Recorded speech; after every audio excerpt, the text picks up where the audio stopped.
Crest Farm, our Sunday live show. How y'all doing today? Hope we're going to have a good show. And the light is messing with me.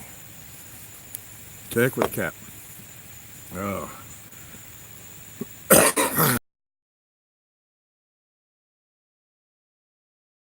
That for looks like you and me. Says there's 3 in here, but I don't see but you and me so far. Housekeeping's done. I did want to mention down there at the bottom, that little dollar sign there, Super Chat, that helps support the Mountain Crest Farm channel. Hopefully I can keep y'all's videos getting better and better and better. And hey, single man, every Sunday at 6 o'clock, single man, every Sunday at 6 o'clock Eastern time. If that's ever going to change, I will let you know ahead of time. A week or two before, I'll tell you that next week's show is going to be a different time or something like that. But you can count on every Sunday evening, 6 o'clock Eastern. And Mary Grace is in. How you doing, Mary Grace? Where was I? I'm ill prepared today. As you saw from the title of this show, it was going to be some truths and some lies about food, and we'll touch on that, but it won't be in the detail I was expecting. I do my show notes for these shows Sunday morning early. I get up about 5 o'clock.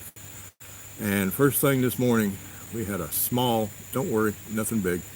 We had a small medical emergency here at the farm, and didn't get my show notes done, so I'm working just off the top of my head. For those of you who see me on the coffee chats, you're used to me just talking off the top of my head. Half the time it sounds like I don't know what I'm talking about, probably. But anyway, I do want to touch on some truths about food and some lies that we're told about food. Give you a little bit of farm update, and I'm going to open it up to questions. I hope some more people come in that have some questions about homesteading or about any of my videos I've done, or just anything that pops into your head.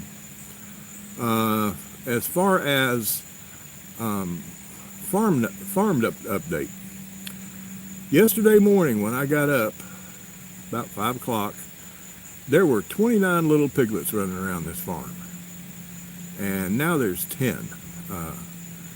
Yesterday morning I had one client come pick up 11, and an hour later another client picked up 8. The first fella, he doesn't like to breed them, but he does like to raise them, and he's got a good many customers that buy for their families, and he usually buys about 20 piglets a year from me. Twice, he usually picks up about roughly 10 twice a year. And then I've got another guy that sells to some high-end restaurants in Atlanta, and he was a first-time client. After the ones he got, that won't be the last time. He'll be getting a lot more. Matter of fact, when they got here and saw the piglets and saw what kind of operation we had and how healthy the piglets looked and their parents, he was saying, "Will you have any more in about 2 months?" Well, no, I won't have any more in about 2 months. It'll be a little while. But the other news about the farm, when I started doing pigs, it was by accident.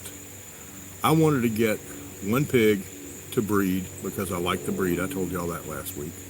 I like the large black hog breed, and it was endangered. I wanted to breed my own and help, hopefully turn out some breeding stock and help the breed. And I got 2 other piglets at the time so I could have something for the freezer until mine got old enough. That's all I wanted. I was going to do artificial insemination on the one gilt. That's a sow that hadn't been bred yet. I was going to do artificial insemination on her to produce my meat and a little bit of breeding stock. And now I've got 6 sows, a boar. I don't know how this happened. It was by accident, but I'm about to accidentally wind up doing something else, I think. Oh, family reunion in Stylesboro. I know where it is. and I can't place it, but family reunions are good, especially in the South, and especially if you're Baptist. I don't know if you're Baptist, June, but if you are, I know the food was good. Family reunions are just like dinner on the grounds every Sunday after church. But let's see, have I missed anybody? No. We got Mary Grace and Single Man and June. Maybe we'll pick up some more in here. But anyway, the other big news on the farm. I don't know how many of y'all know what Wagyu beef is. You've probably heard of Kobe beef, which if you ever see anybody that says they're selling Kobe beef, they're lying. Kobe beef is not sold outside Japan. Oh, excuse me. Kobe beef is not raised outside of Japan. If it's true Kobe beef, it has to have been raised in one particular small area of Japan. Wagyu beef is what Kobe comes from. And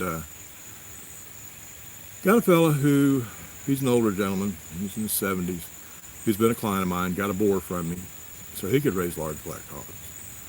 And he had a stroke about 5-6 months ago.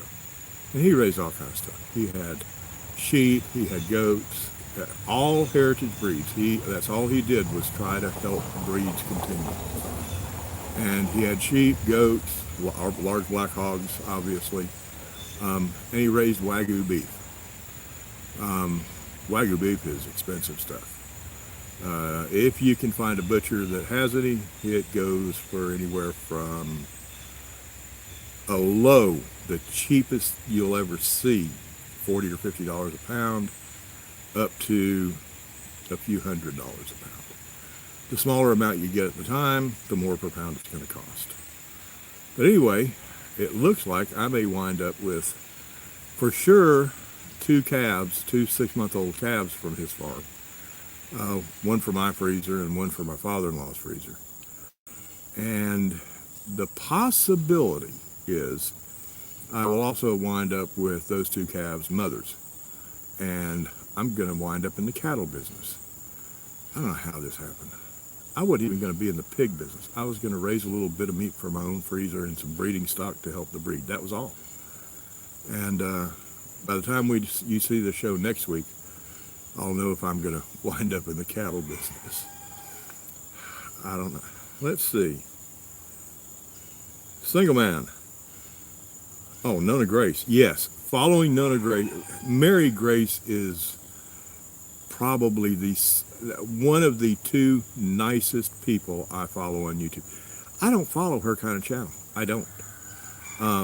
But she and Susie out West Homestead, they are just absolutely top shelf people. And I love watching their channels. Mary Grace always makes me laugh. I love her laugh.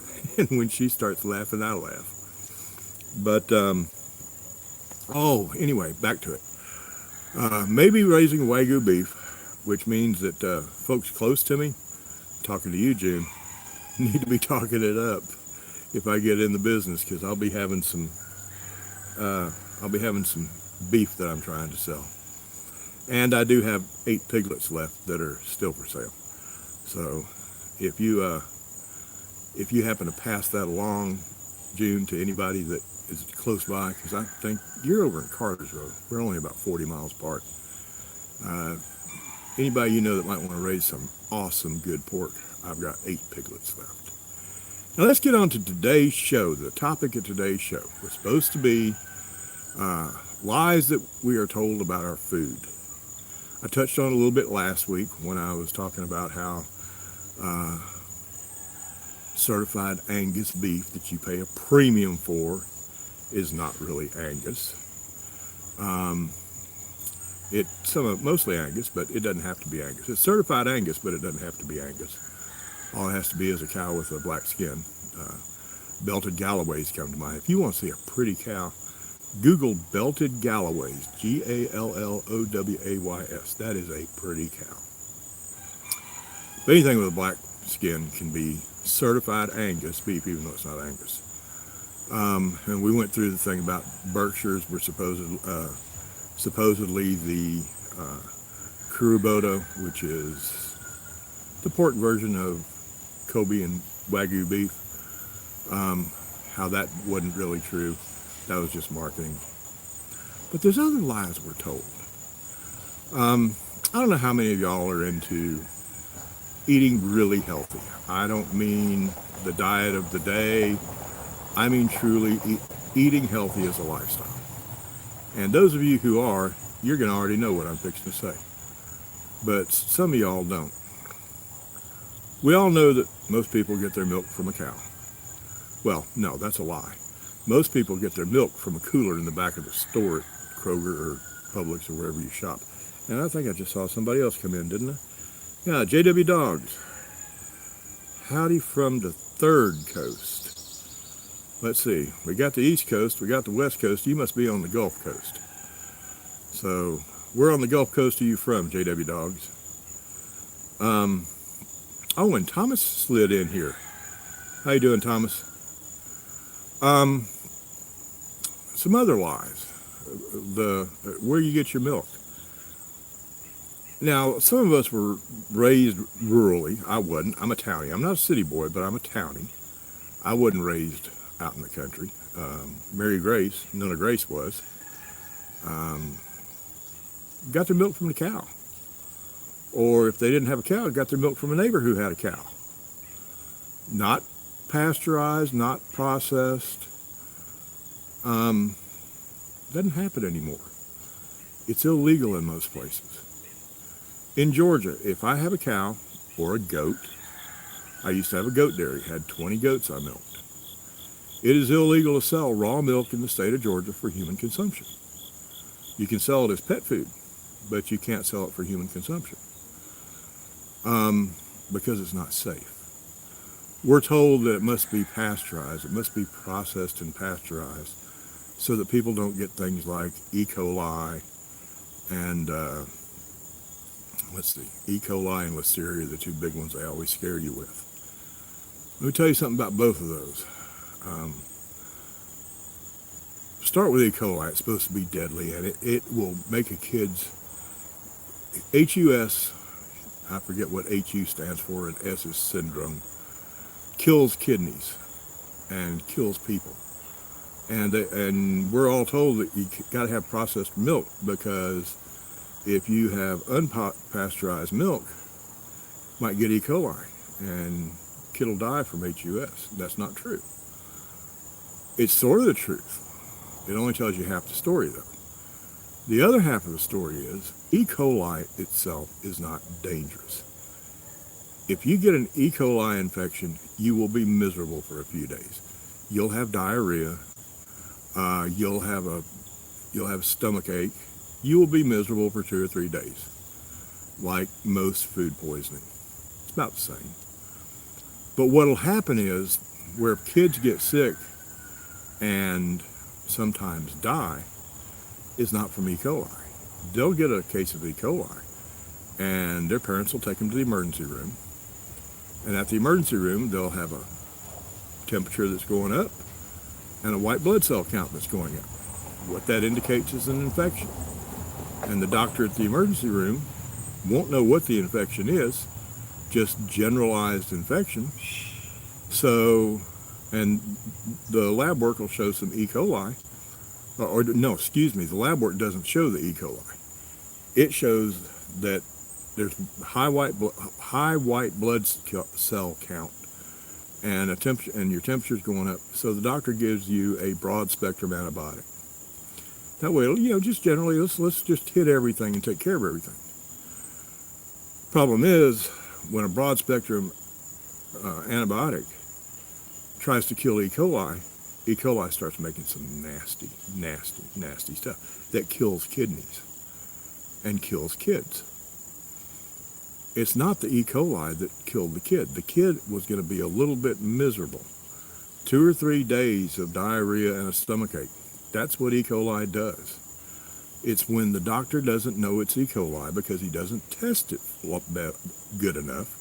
All he knows is there is a generalized infection, and he gives them a broad spectrum antibiotic. Gives them penicillin maybe, and a bunch of other cillins these days. That kills the kid. That kills his kidneys, and that kills the kid. So don't blame the raw milk. Blame the lazy doctor who didn't find out what the problem was first. That's where E. coli does damage. Listeria is pretty much the same way. Listeria, you can get it from raw milk, rarely, but you can get it from raw milk. Listeria is really not much of a problem. It's about like E. coli. Some stomach issues, a little bit of diarrhea, don't get too far from the toilet for a few days, but that's about it, unless you happen to be pregnant. Listeria is bad news for pregnant women. So, strongly advised, and even though I used to produce raw milk, I'll tell you, you shouldn't drink raw milk if you're pregnant. Chances of you getting listeria are slim, but you could, and if you do, there's a problem. So, when they tell us don't drink raw milk, they're only telling us half the story. They're not telling us that the problems come in when other factors are brought into it. The problem is not with the raw milk necessarily. Raw milk generally is healthy. You can get dirty raw milk. You can get dirty anything. A little word about pasteurization. You know, that they scream, you got to have your milk pasteurized. That's what every state that bans raw milk, that's what they say you got to do. You got to pasteurize your milk, pasteurize your milk, pasteurize your milk. Did you know that Louis Pasteur, who invented pasteurization, and for whom it's named, later in life denounced pasteurization as being bad for milk? Look it up. Louis Pasteur, by the time he died, did not believe in pasteurization. Let me tell you how pasteurization happened. Used to be we were a rural country. There were some people in big cities. There were most people out in the country. Everybody drank raw milk. Wasn't a problem. Then all of a sudden, with the Industrial Revolution and people moving to cities for jobs, just like they do now, that's where the factories are. That's where big business is. That's where everybody crams themselves into this, lots of people into this tiny little spot called a city. They couldn't produce enough milk close enough to the cities to be able to supply the demand. So they started cramming cows into less and less space and feeding them more and more junk, and they started producing dirty milk because they were trying to meet the demand of the people in the city. That milk made people sick. People that were still out in rural America, the people in Iowa, they were still drinking raw milk and weren't getting sick. But the dairies that were closer to the big cities, primarily New York, but the people that were still close to big cities and having to drink milk from the dairies that were close to big cities that were being run in a filthy manner started getting sick, and along came pasteurization, because it will kill that. It'll kill the bugs that are in dirty milk. That's how pasteurization came about. It had nothing to do with the fact that raw milk was dirty or was bad. It had everything to do with unscrupulous people producing as much food in as small a space for as little money as possible so they can make $1, just like today. So that's the story on raw milk. Raw milk is great for you. This is not a health endorsement. I'm not a doctor. If I tell you that it's healthy because it'll do this, and cure this, and this, and prevent this, and this, they'll be having me handcuffed and perp walking me away for practicing medicine without a license. But generally, raw milk has a lot of benefits. For example, if you know anybody who is lactose intolerant, can't stand raw milk, ask them to try raw milk. I said can't stand raw milk. Can't stand milk that they buy at the store, ask them to try raw milk. You might be surprised. It's for most people who are lactose intolerant, it's not the milk that's the problem. And it's not the lactose in the milk that's the problem, even though it's called lactose intolerance. The pasteurization does something to the milk that makes it where some people can't drink it. If they got some raw milk, you'd be surprised how many people that think they're lactose intolerant and can't tolerate milk will love it. So that's story on milk. Oh me, what other thing? I touched on this in one of my coffee chats. I encourage people to work the edges of a grocery store. If you must buy at a grocery store, I think you ought to buy as little as you can get away with at a grocery store. Um, Find your local farmer. Buy from him. It's no more expensive in the long run. You can spend your money on a little bit more expensive food by knowing your farmer and using the local farmers market, or you can save that money because the food at the grocery store is cheaper, and spend it on health issues down the road, because the garbage in the grocery store will kill you quicker. It's not going to be something that shows up tomorrow or the next day, but the junk in the grocery store is bad for you. Working the edges helps a little bit. Staying in the fresh fruit and vegetables, the meat, you'd be surprised what's put in meat. Stay away from the center of the grocery store. In one of my coffee chats, I think I mentioned that there is something like 86% of what you find in the center of the grocery store, 86% is produced in a lab. It's not enhanced. It's not regular food that's enhanced in the lab. It's made in the lab. It is chemically made food. That's not what God intended for us to eat. God gave us this bounty to use. He said so. It says so in the Bible. Everything he gave us to use for man's benefit. And we short circuit that when we start eating stuff produced in a lab. I don't believe that's what he intended. I'll get a little bit, I already got a little bit religious. I'll get just a little bit more religious on you. Everything you buy that's a big important purchase has an owner's manual, right? Your car, you go buy a new car, reach in the glove box and there's an owner's manual. It tells you how to take care of it. It tells you everything you need to know about keeping your car going good. We've got an owner's manual too. Man has an owner's manual. It's called the Bible. Specifically, I'm not talking about the Bible as a whole. Specifically, if you want to know how you should live your life, everything from what you should eat, how you should act, and everything else, don't even go to the whole Bible. It's a thick book. I've tried to read it about a dozen times, and I've never made it cover to cover. I've read all of it, but not all at one time, cover to cover, like I read most books. But go to the book of Psalms. The book of Psalms tells us how we should live our life, and it includes how we should eat. Or if I don't know, I might have some atheists watching. That's okay. If I do, and you don't want to use the Bible as a owner's manual for how to eat, go pick up a copy of The Maker's Diet. I can't remember the guy's name that wrote it. Really good book. And I'll tell you how the book came about. A fellow here in Atlanta, wealthy family. Kid went to Marist High School, which is a high dollar private school. And he was on the cheerleading squad. We have male cheerleaders here in Georgia. But he was on the cheerleading squad. Healthy, strong boy. The guys the men that are on cheerleading squads are some of the strongest people you'll ever see, because they do all that strong stuff, doing the throws and doing the catches. Those guys are in shape. He got a college scholarship for cheerleading to Florida State University, or as I refer to it, Free Shoes University. Oh, that's all about a booster having the football team into his shoe store at midnight one night and giving them free shoes and getting caught by the NCAA.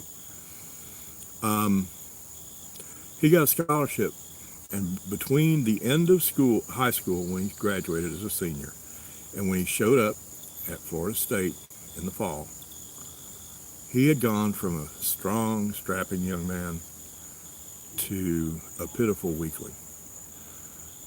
Doctors in Atlanta couldn't figure out what was wrong with him. Something to do with his gut.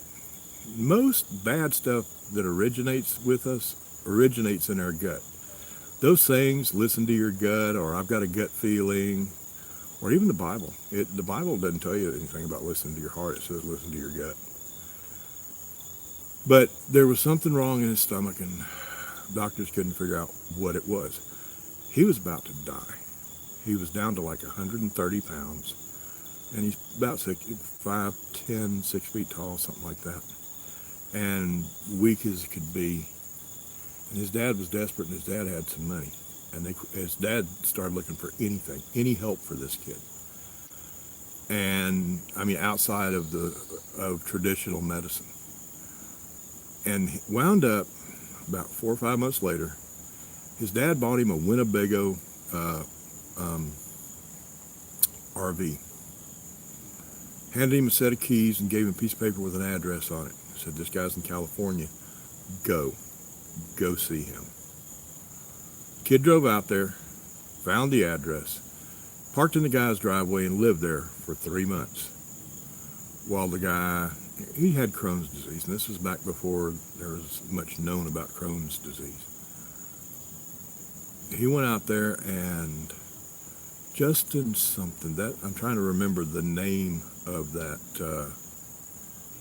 I'm trying to remember the name of the guy that wrote it that I'm telling you about. But anyway, parked in the guy's driveway, ate like the guy said, did exactly what his father told him to, and what his father told him to do was whatever this guy says, you do it. So it was mostly diet, and you know what? He got better. He got well, and got his physical health back and everything else. And he wrote a book about the experience, and basically what the guy told him to do that got him well was how to eat right and eat healthy. And the book he wrote is called The Maker's Diet. It gives you everything from general ideas how to eat, if you want to make up your own menus, right down to menus. It's got menus in it. You know, these meals do this, this, this, this, and this, and you'll be eating healthy. You'll be giving your body what it's supposed to have, and not giving it a bunch of crud. So, it used to be you could go to the guy's website and get The Maker's Diet for free. He'd send it to you for free. He'd even pay the postage. And so many people put in for it that now, I think, if I'm not mistaken, it's about $5 on his website, and that includes shipping. My copy, I wanted one now. I didn't want to wait on shipping, because I'd given away every copy I had, and the copy I've got now, I picked up at a Christian bookstore for $5. It's well worth the money, and it'll teach you how to eat right. It'll teach you how to eat like God intends for your body to be fed. So, what else? First of all, have I missed anybody? Missed anybody coming in? Creating a Simpler Life. Hey there. How you doing? I hadn't seen you. Saying hi to Nona Grace and Thomas Schmidt Homestead Projects. Creating a Simple Life must be a fan of theirs as well. If you like them, you're welcome here. But since I didn't get as well prepared as I needed to, and anybody that missed the first part of that, there's an explanation at the front where it's not as detailed on the lies we're told about food. I wasn't able to plan it out like I normally do. The name of the book that I mentioned, it is The Maker's Diet, and I'm drawing a blank. The author's name is Justin or Jordan or something like that, and I don't remember if that's his first name or his last name.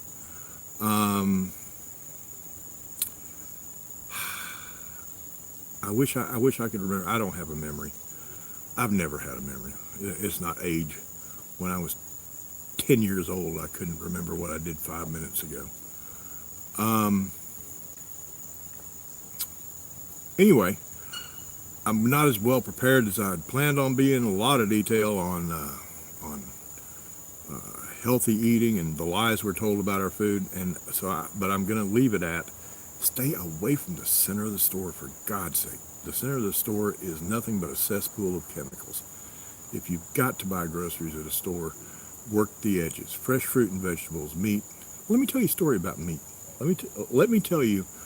Everybody thinks, okay, fresh meat around the edges, that'll be okay. I was over at a feed mill about 40 miles from here, picking up some non-GMO feed for my pigs one day. And there's an old guy sitting there. He's about 80 years old.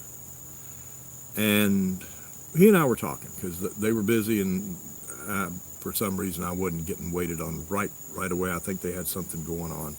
And he and I got to talking. And I asked him, I said, what do you do? He said, well, I used to be a farmer. He said, I still have 3 chicken houses. I raise chickens for, I don't know, Tyson, Purdue, somebody. He said, I've got 3 chicken houses. They put 50,000 chicks in a house, and I raise them. And when they're old enough to go to the chicken plant, when they're broilers, they come pick them up, and they pay me. He said, it's kind of like factory workers, chicken factory. I said, well, with that many chickens around, you're never wanting for chicken to eat, are you? He looked at me, and we'd been kind of laughing and joking a little bit. He looked at me, and he got dead serious. He said, let me tell you something. I know what goes into those chickens because I'm the one that feeds them. Whatever company it was that he was doing it for, Tyson, Pilgrim's Pride, I don't remember. But whatever company he was doing it for, they bring him the food. All he does is run the equipment and feed them and water them.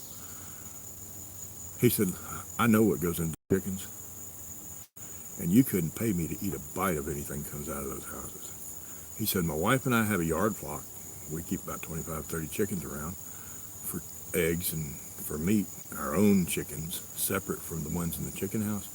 But he said, you couldn't pay me to eat one bite of any of that crap that comes out of my chicken houses. So that told me everything I need to know about the chicken that I can buy in the grocery store. If the guy raising it won't eat it, if he's sitting there with, at any given time, having 50 or 100,000 chickens on his property, and he won't eat it, it tells me all I need to know. There you go.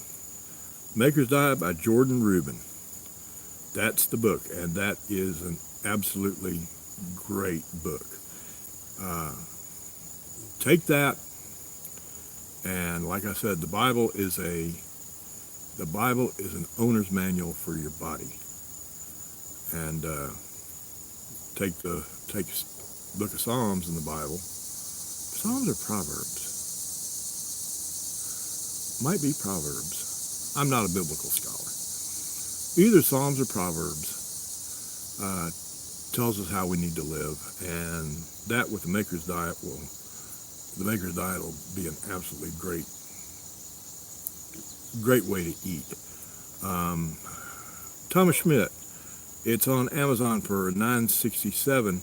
Is it on there as a Kindle book by any chance? While we're waiting for an answer from Thomas. Speaking of books on Amazon, back to the first of the video, I told you that last week when we were talking about pigs, I forgot to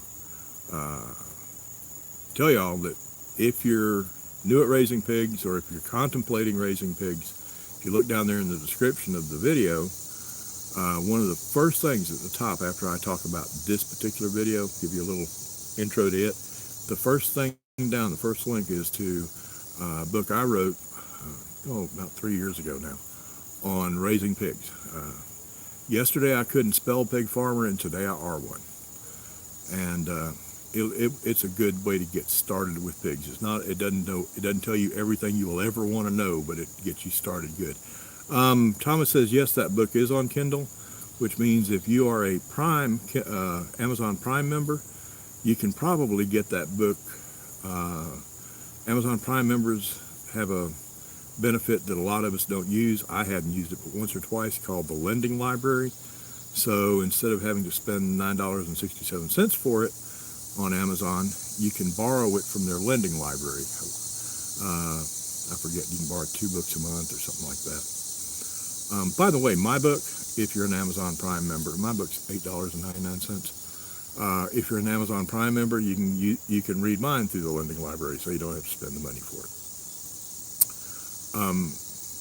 Mine's only, now the Maker's Diet is in paperback and hardback too.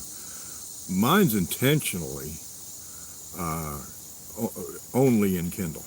2 reasons. I didn't have the money to pay to have one printed. And number 2, I want somebody to actually sit down and stop and think when they're reading it. I didn't want it to be a paperback that they would stick in their pocket and pull it out in the pig yard when they had a problem to solve that problem. I wanted to learn about raising pigs generally. So it's a little hard to read a book on an iPhone or a smartphone. So you almost have to be inside, sitting down, relaxed with a tablet or a PC or a laptop, and actually sit and read, not try to scan for solutions to problems, because my book is not a solutions to problems. My book is a start here and go to here, raising pigs. So with all of that, I want to open it up to any questions, because I'm not good at I've done a little bit following the chat, but I'm not real good at following the chat and talking to this camera. So either about today's video or last week's, or if you follow my channel and see any of my other videos, this is a chance for us to actually talk back and forth. I do a video and y'all comment on it. Well, that's sort of a conversation, but right here it's straight up conversation. So let me look back through these and see if anybody's asked anything that I need to answer. And if not, if y'all have any questions or if you have any suggestions, let me know. I want to make this channel as good for y'all as I can. So, let's see.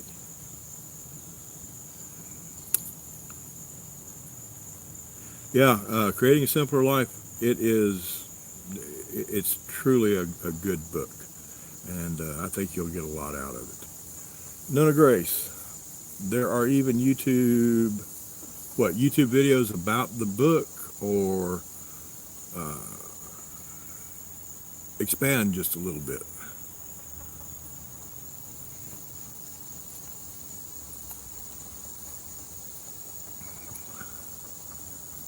And by the way, this show's going to be moving inside. This doesn't affect anything. It's still going to be 6 o'clock on Sundays, but it's going to be moving inside in the not too distant future. Maybe next week. Actually, I was planning on being inside today, and I'm a slob. Okay, my desk area is going to be the background behind me where I'm going to be doing it from. And I got to looking at that and I thought, oh no, this is not going to be a background for anything. So, and it's taking me longer to straighten everything up than I thought it would. So I'm still outside this week, but you saw the problems I have with the light at the start of the show. It's real bright coming in through the trees, and as the trees lose their leaves, it's going to get worse. So I'm going to be moving inside hopefully next week.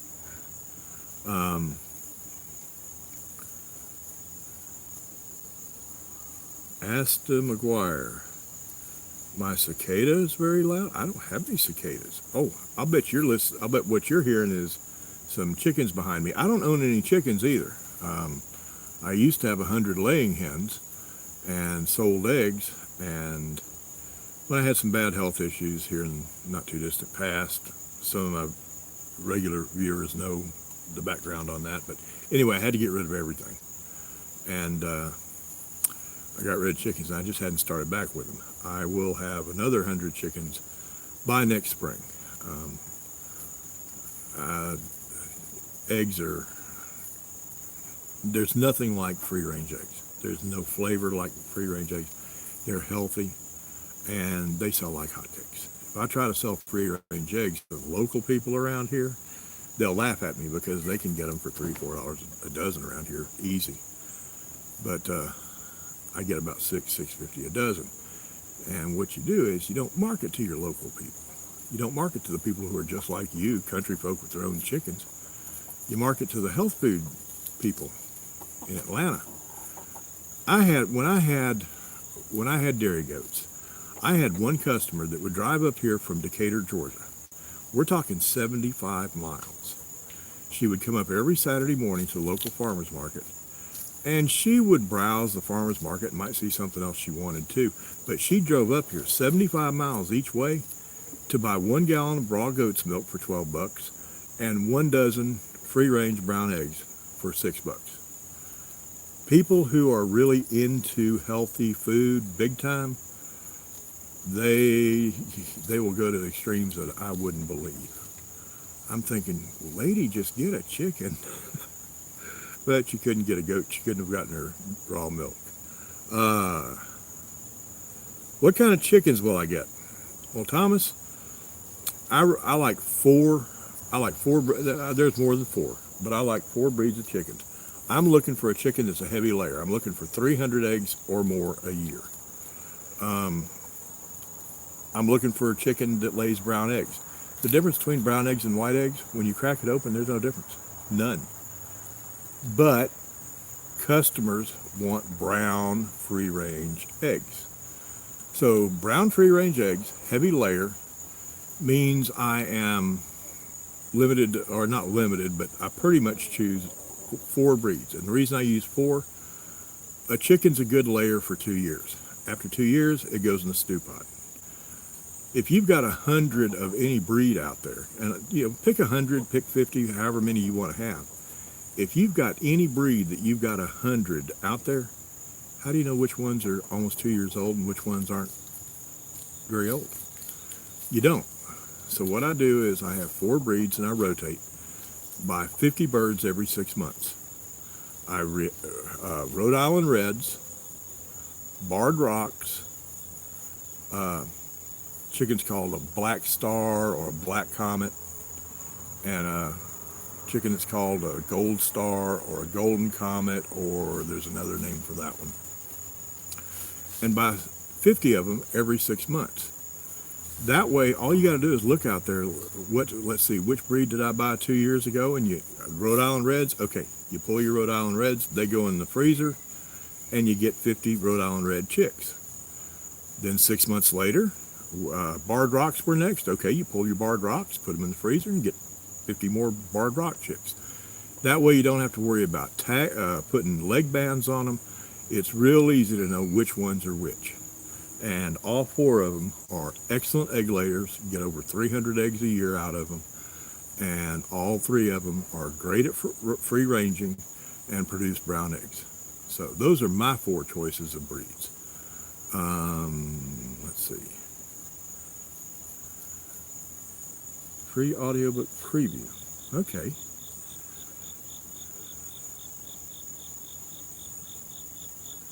$400 square feet. Shared with a 100-pound service dog. You put your motorcycle inside. I think there was an episode of Seinfeld that had a motorcycle inside, I think.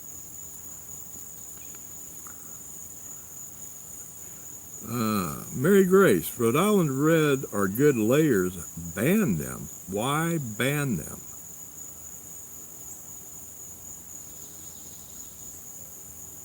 Thomas, you keep them in a coop or in a coop overnight and let them out during the day. My chicken house was 8 by 12 or 16. Had roosts down one long side of it. Had nesting boxes down the other that I could open a door from the outside the wall. I could open the door from the outside and reach in the backside of the nesting boxes to get eggs. But every morning at about daylight, I'd be out there opening a little door that fell down, and they could come walking down and go outside, and then they'd go walking back in about dusk, and I'd close it up to keep the predators from getting them. Plus, at that time, I had an Anatolian Shepherd. Because of my goats, I had an Anatolian Shepherd livestock guard dog, and nothing messed with those chickens. Nothing messed with the goats. Nothing messed with me. That dog was an awesome, awesome dog. Oh, leg band. No, I don't band them. If you get multiple breeds, like I do, Mary Grace, you don't have to band them. You just go by the breed. Let's see.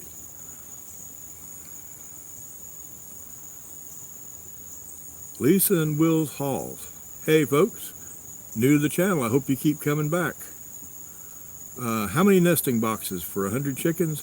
I had 1, 2, 3, 4, 5, 6, 7. I had 12 nesting boxes. They were 2 stories, and I had 6 along one. No, excuse me. I had 10 on each layer, so I had 20 nesting boxes. And here's a tip for anybody that isn't getting a lot of eggs, or your chickens are laying eggs, but you can't find them. You know how to get chickens to lay eggs in your nesting boxes? White golf balls. Go to your local driving range. If you've got a driving range, tell them you want some old, no good golf balls that they're not using anymore. Take them home, clean them up real good so they're white, and put a golf ball in each nesting box. The chickens think the golf balls are eggs. They think it's a weird egg. That ain't nothing like what I laid, but it must be an egg. So this must be where I'm supposed to lay eggs. And your chickens will start laying their eggs in the nesting boxes. Okay. Hey, Gene, I didn't see you come in. Are you in, Gene Martin? I guess you go by Gene. Let's see. Piney Haven Homestead. First time I've seen you in here. You may have been here before. Of course, this isn't but my third live stream, so everybody's new.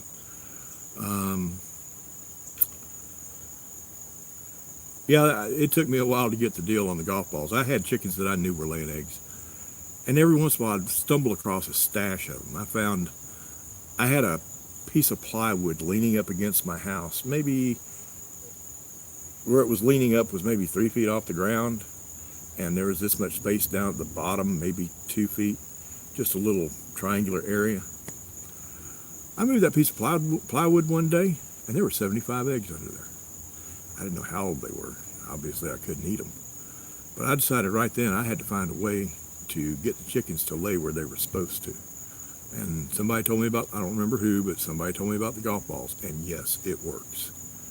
Let's see. Yeah, Mary Grace, but those fake eggs are, the ones that really look like eggs, those suckers are expensive. I think you're talking about those ceramic ones. Are kind of heavy. Those are about $8 or $10 a piece, I think.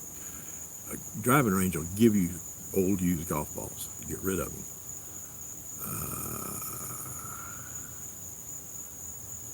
Let's see.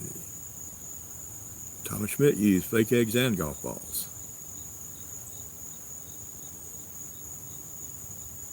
Single man, if it had been for me, I would have done that. But these were eggs that I was selling to people, and I wasn't taking any chances. Those 75 went straight in the trash. I'm not going to take a chance on making a customer sick. I enjoyed having chickens though, and sell the heck out of it. I had one customer that came right there. You can't see where I'm pointing, but 40 feet from right here in my driveway. She'd pull in at 10 o'clock every Tuesday morning and get 12 dozen eggs. 12 dozen eggs. She had two friends. They all did a lot of baking, and she was picking up eggs for all of them. And I didn't even have to go to the farmer's market, nothing. I just had to make sure I had 12 dozen eggs every Tuesday. And Tuesday was when I loaded up my truck with my coolers with raw milk and cheese I had made. I made some of the best feta cheese you ever had in your life. And go to a little town up the road called Blue Ridge, about an hour away. As soon as she picked up her eggs, I'd take about 30 gallons of raw milk and a lot of cheese and some eggs and homemade sauerkraut and head up to Blue Ridge, where I had a bunch of customers that would always meet me at noon at in the parking lot of the Home Depot up there. I am so glad I don't do raw milk anymore. Don't get me wrong, I enjoyed my goats. But it's milking, those things have to be milked every 12 hours, 7 days a week, 10 months out of the year. Miss a milking, your production quits. So I'm glad I don't have to face that anymore. Pigs will any question? Yeah, but I didn't have pigs at the time, single man. I haven't had chickens since 2008, I think. I'm just fixing to get back into it, but I think 2008 is about the last time I had chickens, and I just got pigs in 2000, and this is 19, must have been 2014 is when I started raising pigs. So bad eggs I didn't have anything to do with back then. Yeah, it's quiet here, Lisa. I'm on a gravel road. It's a mile long. It's got 9 people that live on it, but it's a dead-end road. I don't get through traffic. I get people who are coming to a house on this road who are leaving, or who are leaving, and that's not that long. I just got a message. I don't know if pigs are ready to pick up. I got 8 left. They better hurry. Let's see. Yeah, man. To try to do it and have a regular job off the place, it would have been a real chore. I don't know whether to say Lisa or Wills. I don't know which one of you I'm talking to. But just as that's all I was doing, 3 days a week I was selling. I sold. For anybody around here, June Cardinal know that I'm not nuts when I say this. But most of y'all think I'm crazy. I had a boiled peanut stand on the side of the road. I did that Friday, Saturday, Sunday. Been taking care of the chickens and the goats and milking them. It was just like any other job. It wasn't really all that bad. Yep, simpler life. Twice a day, every 12 hours, you milk a goat.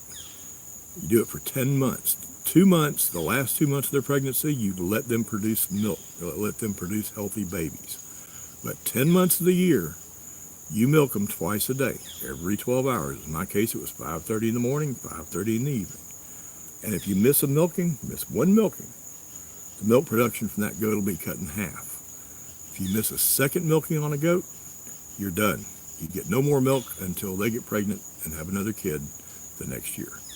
If you're sick, you milk. If it's 20 degrees and raining and the wind's blowing, you milk. No matter what, you milk or you're out of business.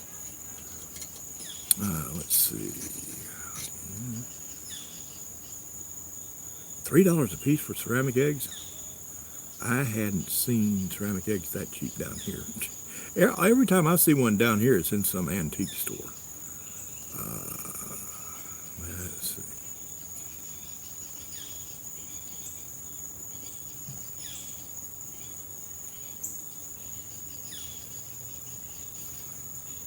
Just a second, I'll be right with y'all. Single man, who's nuts? What did I miss?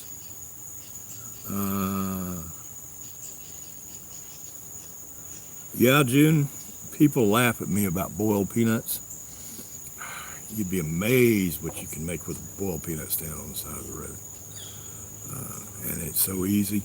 And I like y'all can tell, I like just talking to people anyway.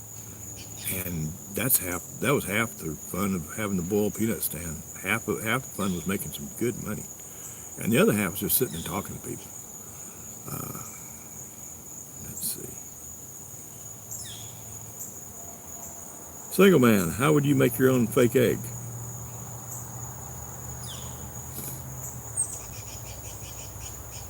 Lisa, y'all do boiled peanuts or have done them in the past? Yeah, they do sell. I went through, I bought 50-pound bags of boiled peanuts. And I boiled them in a burner like you get at Home Depot for doing deep fried turkeys. Had 4 burners like that in a trailer. And had 4 beer kegs with the tops cut out of them. One 50-pound bag of boiled peanuts fills up 2 beer kegs. 25 pounds of peanuts, 4 pounds of salt, cover them with water, boil them for 24 hours. It's just that simple. And I went through about 400 pounds of peanuts a week. Let's see.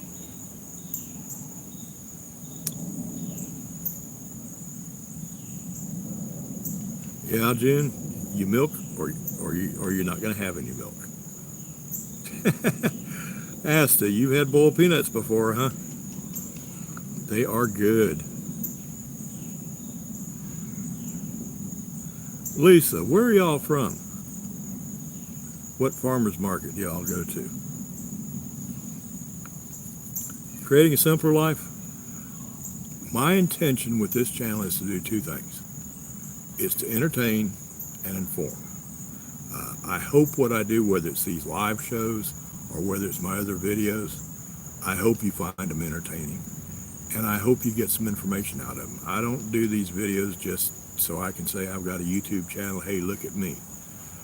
My intention is to inform, because when I started this, I went from wearing a coat and tie every day own my own business.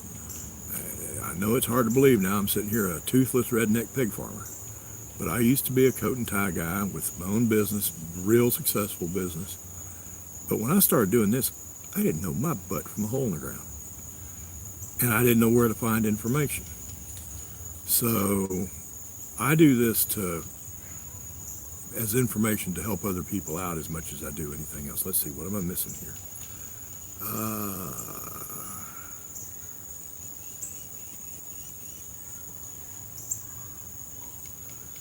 Mary Grace, did you not like the flavor of boiled peanuts? Because here's what I usually get when I ask people this question.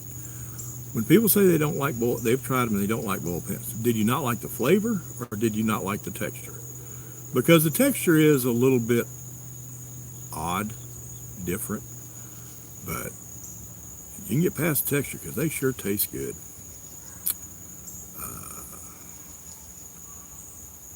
No, June, they don't taste like pintos. I don't like pinto beans unless they're dressed up some way. Use pintos to make baked beans or something like that.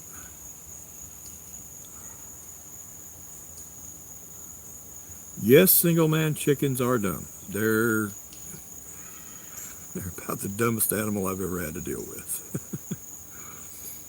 Aiken, South Carolina. Okay, yeah, that'd be boiled peanut territory over there. Although it's mainly boiled peanuts is not so much a southern thing as a Georgia thing, but Aiken's real close. So, and your dad's in Florence. Single man, I appreciate that. I want these videos to be more than just a way to kill half an hour, 45 minutes.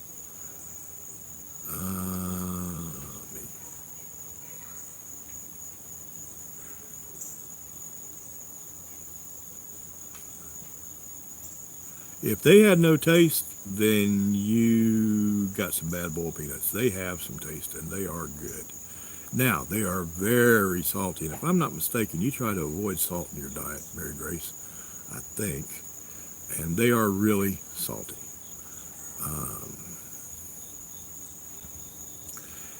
Those canned boiled peanuts are nasty. I've tried them and just, no, Asta, I can't do canned boiled peanuts. Let me tell you a story about boiled peanuts up north. I had a couple of brothers that used to stop in and get boiled peanuts every Friday, and then they'd be back Sunday and get boiled peanuts. And then they quit coming. They were in their mid-20s, and then they quit coming for about 6 months. Actually, they quit coming until the end of the season. I was only open from April through November. And then they quit coming, and the next season here they are back, but not at the first of the season. And when they came in, they said, hey, we hadn't seen you in a long time. Said, we got a question for you. I said, what's that? They said, how do boiled peanuts keep? I said, what do you mean, how do they keep? They said, well, if we keep them refrigerated or frozen, will they last a while? I said, yeah, because I would put some, the last of the season, November, when I was going to close up, I'd put some in my freezer for me all winter. So I knew they kept. And they said, well, this was on a Friday. They said, can you cook a bunch more than you normally cook? I said, why? They said, you didn't see us the last of the season last year because we got married. Both of us married a couple of sisters. And the sisters are from Ohio, and we've moved to Ohio. So we can't come get our boiled peanuts every weekend. I said, you married sisters, and they made y'all move to Ohio? And they said, yeah, don't even start on us. I said, okay, how many do you want?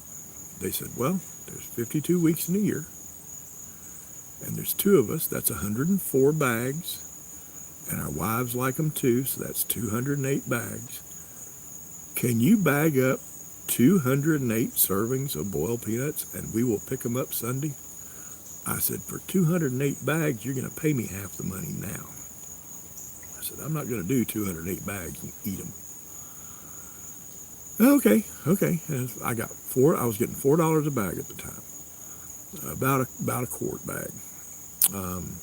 My scoop was a coffee can, small size coffee can, about that big around, about that tall, on the end of a stick. You have to look like a redneck to do this because of the tourists from Atlanta. And I still had teeth then. I didn't look quite as much like a dumb redneck as I do now. But they went ahead and they paid me. All of it. They didn't pay me half of it. They paid me all of it in cash. I had to get busy so I'd have enough peanuts for my customers, my regular customers, and have enough cooked. That weekend I didn't get any sleep. But I sold 208 bags of, 208 bags of boiled peanuts one time. They stuck them in a cooler, put ice on top of them, and they had a chest freezer up in Ohio. They were fixing to stick them in when they got home. Came back the next year and did it again. But yeah, once boiled peanuts are addicting. All right, there we go. Let's see. So you if you get let's see, Asta, if you get anywhere where you can get your hands on some boiled peanuts, put them in a cooler, take them home, put them in the freezer. Don't buy those nasty canned things. Let's see. Lisa, have a great evening, and every Sunday at 6 o'clock. We're here every Sunday. Every Sunday at 6, unless something dramatic makes a change, and you'll have warning ahead of time.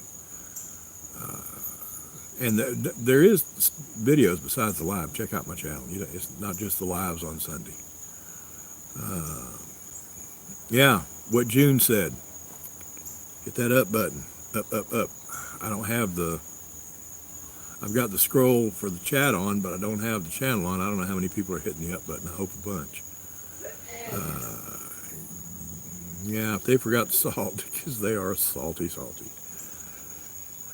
Let's see.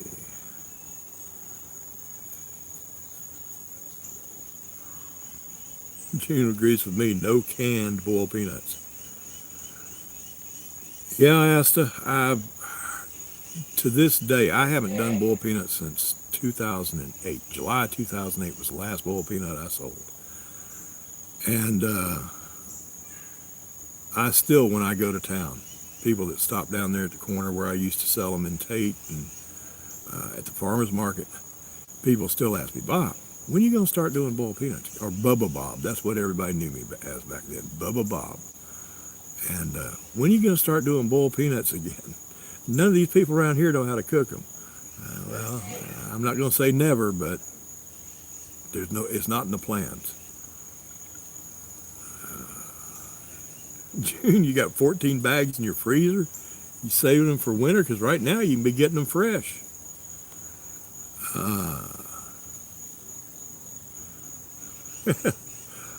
Love to have to look like a redneck. Yeah, you do, because people come up here. If you go out and try to sell boiled peanuts, they expect you to be a redneck hillbilly on the side of the road. And if you go out there and try to sell boiled peanuts in a polo shirt and a pair of Dockers, you ain't going to sell nothing. Long Island, you got a long drive to get the good ones in. 8 up and 3 down. Yeah, okay, that's pretty good. You know what's funny, June? You say folks in Georgia know our peanuts because we're known as the peanut state. We're known for 2 products that we're not the king of. We're known as the peach state. We don't grow that many peaches. South Carolina is where the peaches are grown, but we're known as the peach state. And we're also known as peanuts, known for our peanuts. You go in a store and buy any peanuts, the chances of you getting a Georgia peanut are slim to none. Most Georgia peanuts are used to produce peanut butter, peanut oil, products that have peanut in them. There's very little peanuts that are Georgia peanuts that are sold. And if you do find a Georgia peanut and boil it, it's terrible. Georgia peanuts are terrible. You don't want those big fat ones that have, like the Planters Peanut Man, 2 fat globs, one above the other, and 2 little peanuts in the pod. Those aren't good for boiling. Those are good for roasting, but those aren't good for boiling. For boiling, you want a peanut that's called the Valencia peanut. It's long. It'll have 4, 5, 6 peanuts in the pod. It's long and skinny. That is a boiled peanut. Valencia peanuts, and they come out of Arizona, New Mexico, and Mexico. That's what you want for boiled peanuts, not the ones that look like people think of with peanuts. Let's see. Creating a simpler life. You'd never heard of boiled peanuts until this stream. Unless, if you live up north, unless you've stopped at a roadside stand on your way to Florida, nobody's heard of them. But once you have them, you're addicted.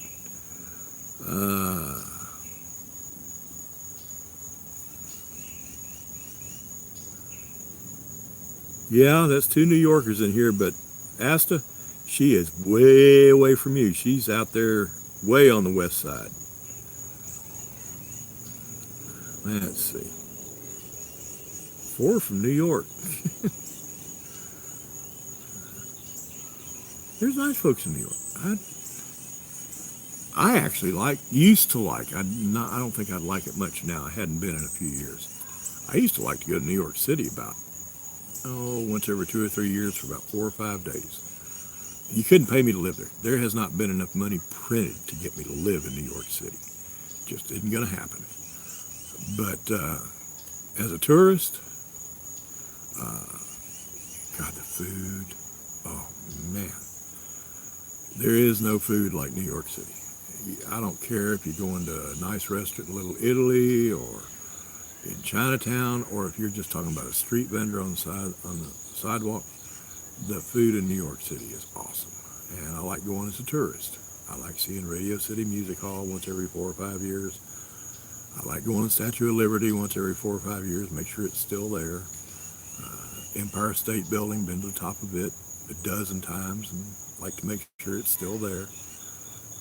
But Asta, it's nice out there. And out where you get to upstate New York and western New York, those people, just like us down here, they just have a funny accent. They talk funny. They say we talk funny, but we talk perfectly normal to people in New York and the rest of you Yankees up north. Y'all are the ones that talk funny. We talk perfectly normal, I'll have you know. Let's see. Piney Haven. They sell them on the side of the road in the Smoky Mountains up in Tennessee or western North Carolina, or where have you seen them up there? We should be the pea state line trees. We should be the pea state line trees. Peaches, pecans, and pines and pigs. Yes, we do. Now, pecans, that's that one. They're dead accurate on that. But not peanuts, not peaches.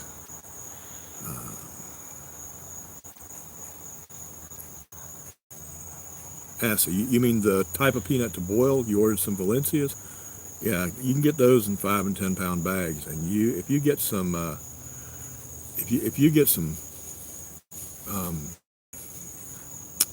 Valencia peanuts, you've got just what you need for boiling peanuts. And you'd have to do the math. I'm not even going to sit here and try, but 25 pounds, and you'll wind up with some good boiled peanuts. Matter of fact, here we go. You just gave me an idea, Asta. Next week on the live stream, I'm going to do a giveaway. I'm going to get a 10-pound bag of Valencia peanuts, and I'm going to give them away next week on the live stream. I don't know who I'm going to give them to. I'm not sure how I'm going to pick, but next week's live stream is going to have a giveaway of a 10-pound bag of Valencia peanuts. I'll do the math and figure out how much salt to use. There'll be instructions with how to do it, and somebody is going to get 10 pounds of Valencia boiled peanuts. There.